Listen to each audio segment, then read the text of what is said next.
Hello प्यारे बच्चों, आज हम कक्षा 8 क्लास 8 भाषा भारती हिंदी विशिष्ट के पाठ 16 पथिक से के क्वेश्चन आंसर को सॉल्व करेंगे। इस पाठ की विधा है कविता। इस कविता के रचनाकार हैं शिवमंगल सिंह सुमन और ये कविता जो है वो वीर रस से भरी है ना। तो पहले हम संदर्भ प्रसंग सहित व्याख्या करेंगे। पहला है पथ भूल डैश पथिक कहीं। पथ भूल न जाना पथिक कहीं, पथ में कांटे तो होंगे ही, दुर्वादल सरिता सर होंगे, सुंदर गिरवन वापी होंगे, सुंदर सुंदर निर्झर होंगे, सुंदरता की मृग तृष्णा में पथ भूल न जाना पथिक कहीं। संदर्भ है प्रस्तुत पद्यांश पाठ्य पुस्तक के पाठ 16 पथिक से नामक शीर्षक से लिया गया है। इसके रचयिता कवि डॉक्टर शिवमंगल सिंह सुमन हैं। प्रसंग प्रस्तुत पद्यांश द्वारा कवि ने यह संदेश दिया है, जीवन में सभी प्रकार के सुख दुख आते रहते हैं, पर इनके द्वारा भ्रमित होकर अपने लक्ष्य को नहीं भूलना है। व्याख्या प्रस्तुत पद्यांश द्वारा कवि ने राहगीर को संबोधित करते हुए कहा है कि हे राहगीर, तुम्हारे इस जीवन रूपी रास्ते में अनेक कांटे रूपी विपत्तियां मुसीबतें आएंगी। अनेकों नदियां तालाबों झरनों पर्वतों के समान सुंदर सुंदर पल भी आएंगे, पर तुम इस दुनिया की मोह माया में मृग तृष्णा रूपी भ्रम में पड़कर अपने लक्ष्य को भूल मत जाना। अपने लक्ष्य की ओर जाने वाले रास्ते को मत भूल जाना। दूसरा है, जब कठिन कर्म पगडंडी पर राही का मन उन्मन होगा, जब सपने सब मिट जाएंगे कर्तव्य मार्ग सम्मुख होगा, तब अपनी प्रथम विफलता में पथ भूल न जाना पथिक कहीं। दूसरा, जब कठिन डैश पथिक कहीं। संदर्भ पूर्ववत है यानी पहले के जैसा है। प्रसंग इस पद्यांश में कवि ने पथिक को अपनी असफलता से निराश होकर अपने लक्ष्य को न भूलने के लिए प्रेरित किया है। व्याख्या कवि ने राहगीर को कहा है कि हे राहगीर, जब तुम जीवन रूपी कठिन पगडंडी पर चलोगे तो तुम्हें अनेक छोटी बड़ी समस्याओं का सामना करना पड़ सकता है। तब तुम्हारा मन अपने लक्ष्य से कहीं हटना चाहिए।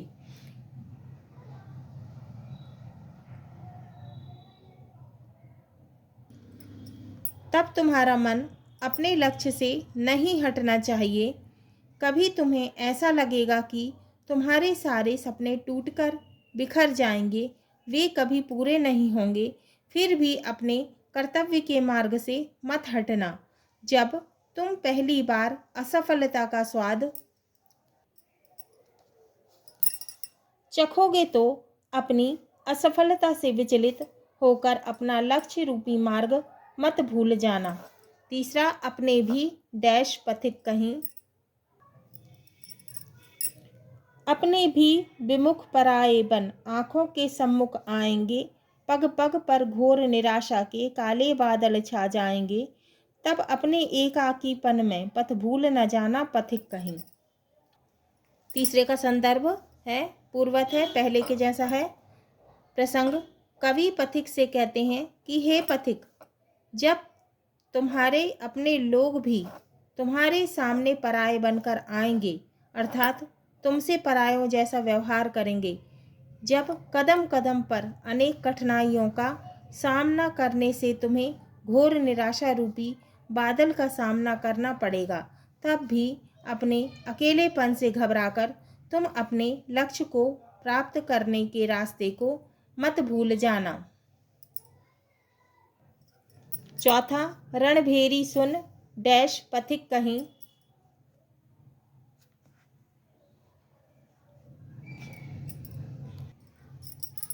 चौथा, रणभेरी सुन सुन विदा विदा, जब सैनिक पुलक रहे होंगे, हाथों में कुमकुम थाल लिए, जलकण कुछ ढुलक रहे होंगे, कर्तव्य प्रेम की उलझन में, पथ भूल न जाना पथिक कहीं। संदर्भ पूर्वत पहले के जैसा है। प्रसंग, इस पद्यांश में कवि ने सैनिकों को संबोधित करते हुए कहा है कि जब तुम्हें कर्तव्य और प्रेम में किसी एक को चुनना हो तो कर्तव्य को मत भूल जाना। व्याख्या, कवि पद्यांश में वीर सैनिकों को संबोधित माने संबोधित करते हुए कहते हैं कि जब युद्ध के समय की बजने वाली ध्वनि को सुनकर सैनिक खुशी खुशी युद्ध भूमि के लिए निकलते हैं, तब उनके घरों में उनकी स्त्रियां हाथों में कुमकुम की थाली लेकर व जब आंखों में आंसू भरकर उन्हें विदा करती हैं, ऐसे समय में अपने कर्तव्य रूपी मार्ग को मत भूल जाना।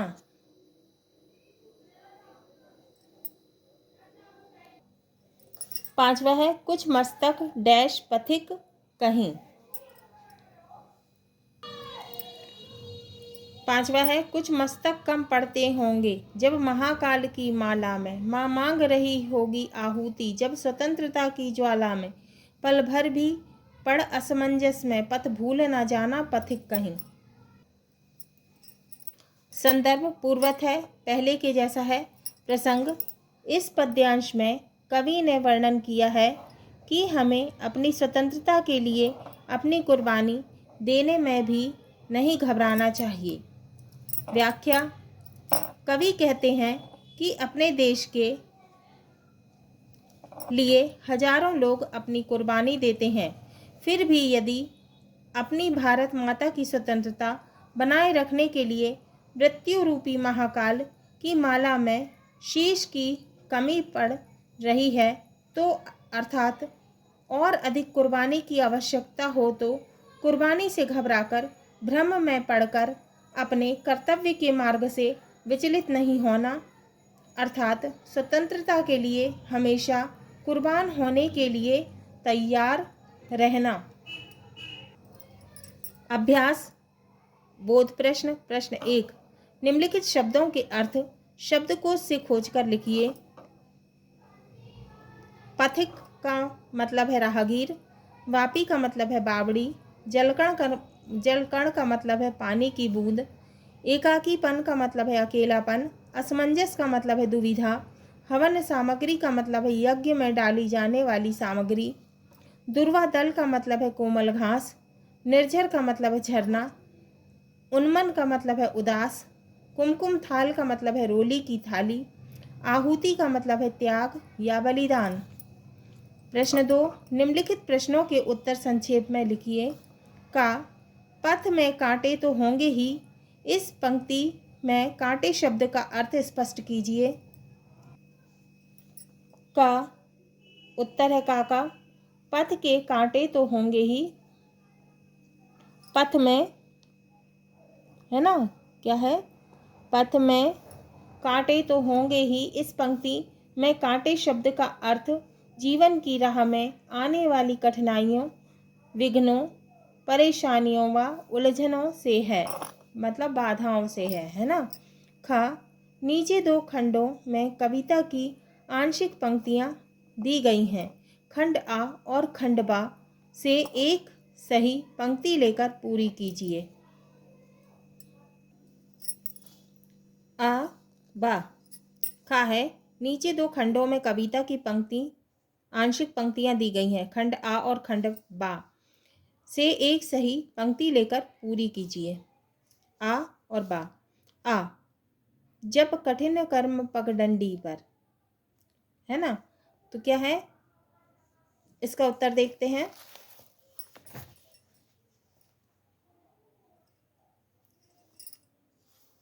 उत्तर है आ, जब कठिन कर्म पगडंडी पर राही का मन उन्मन होगा। खा, माँ मांग रही होगी आहुति जब स्वतंत्रता की ज्वाला में। गा, रणभेरी सुन सुन विदा विदा, जब सैनिक पुलक रहे होंगे। घा, पग पग पर घोर निराशा के काले बादल छा जाएंगे।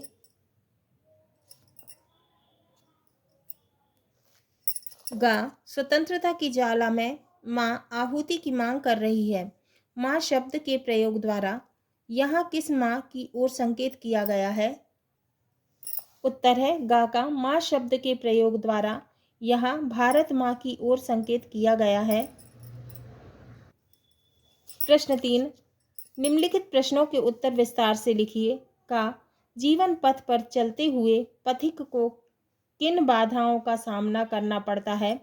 कविता के आधार पर कोई 3 बाधाओं को लिखिए।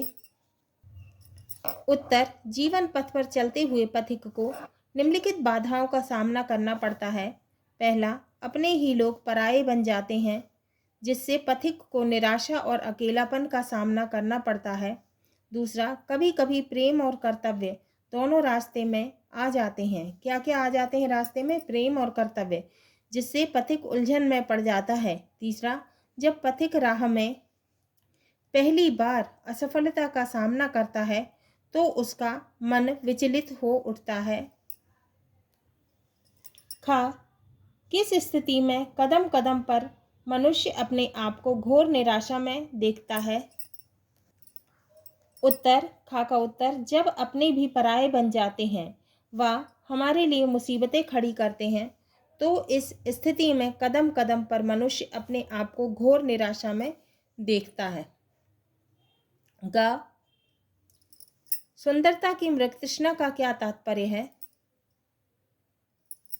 उत्तर, सुंदरता की मृग तृष्णा से यह तात्पर्य है कि जिस प्रकार मृग माने हिरन रेगिस्तान में दूर रेत को देखता है तो उसे पानी का आभास होता है, मतलब पानी के जैसा उसे लगता है कि पानी है वहाँ पर। वह पानी की तलाश में भटकता रहता है। इसी प्रकार हमें भी इस दुनिया की नदियों, पहाड़, झरना रूपी सुंदरता में अपने मन को भटकाकर अपने लक्ष्य को नहीं भूलना है। घा, कवि के अनुसार पथिक के सामने कब असमंजस की स्थिति उत्पन्न हो सकती है? उत्तर, कवि के अनुसार पथिक जब अपनी भारत माता की स्वतंत्रता के लिए अपनी कुर्बानी देने की आवश्यकता पड़ती है तो असमंजस की स्थिति उत्पन्न हो जाती है। उत्तर, कवि के अनुसार जब पथिक को अपनी भारत माता की स्वतंत्रता के लिए अपनी कुर्बानी देने की आवश्यकता पड़ती है तो असमंजस की स्थिति उत्पन्न हो जाती है। इंगा, कवि ने इस कविता में प्रकृति के कौन कौन से अंगों उपांगों का चित्रण किया है जो पथिक को उसके मार्ग में मिलते हैं? उत्तर, कवि ने इस कविता में प्रकृति के कांटे, दुर्वादल, सरिता, सर, गिरी, वन, वापी, निर्झर आदि अंगों उपांगों का चित्रण किया है। तो किस किस चीज़ों का चित्रण किया है? कांटे, दुर्वादल है ना, सरिता नदी है ना, और गिरी पर्वत, वन माने जंगल, वापी माने बावड़ी, निर्झर माने झरने आदि अंगों उपांगों का चित्रण किया है जो पथिक को उसके मार्ग में मिलते हैं, माने रास्ते में मिलते हैं। भाषा अध्ययन। प्रश्न 1, निम्नलिखित शब्दों के 4 पर्यायवाची शब्द दिए गए हैं जिनमें से एक शब्द गलत है। गलत शब्द पर गोला लगाएं। तो हमें ये 4 शब्द दिए हैं पर्यायवाची, इनमें से एक गलत है तो उस पर हमें क्या करना है? गोला लगाना है। का, पहाड़, पहाड़ का पर्यायवाची क्या है? गिरी, अचल और पर्वत है ना। तो पहाड़ का पर्यायवाची क्या नहीं है? पाषाण, पाषाण का मतलब क्या होता है? पत्थर, तो इसमें हमने गोला लगा दिया। खा, वन, वन का पर्यायवाची क्या है? अरण्य, कानन और विपिन है ना। अब इसमें क्या है? जो जम्बुक है वो वन का पर्यायवाची नहीं है, इसलिए हम इसमें गोला लगा देंगे। गा, तालाब, तालाब का पर्यायवाची क्या है? सर, तड़ाग, सरोवर, तटिनी है ना। तटिनी इसका पर्यायवाची नहीं है, इसलिए हम इस पे गोल लगा देंगे। प्रश्न 2, नीचे कुछ शब्द और उनके विलोम शब्द दिए गए हैं, दोनों को अलग अलग लिखिए। हम नीचे शब्द दिए हैं और कुछ शब्द दिए हैं और उनके विलोम शब्द दिए हैं, अब दोनों को हमको अलग अलग लिखना है। प्रथम सम्मुख विफलता, अंतिम मांग, कठिन विमुख, सफलता, अनुराग, प्रलय, पुष्ट, जर्जर, विराग, सरल, पूर्ति और सृष्टि शब्द है और विलोम शब्द। अब पहला है प्रथम। प्रथम का विलोम क्या होगा? अंतिम। दूसरा सम्मुख, सम्मुख का विलोम विमुख।